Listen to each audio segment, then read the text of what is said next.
Happy Monday, everybody. Okay, hope you enjoyed that little bit of dancing.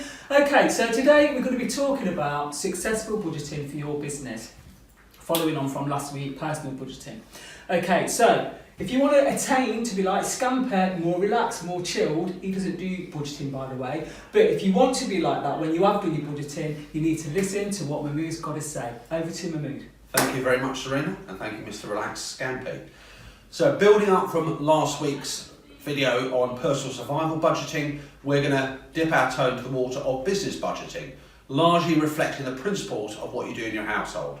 So your business budget reflects your plan for the future, and you're translating where the money's coming from, its sources, what's the financial impact there. Think about the costs, the one-off, the regular cost there as well. Put them together, and that serves as a plan to help control, manage and just make decisions in your business.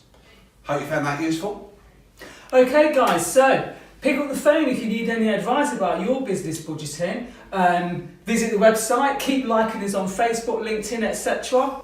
And when you visit the website, there's a wonderful free guide there about budgeting for you to access and download. Even more of a reason to visit our website, which is fantastic, I must say. Okay, so in the meantime, turn your business pain into smiles. Ciao. Ciao.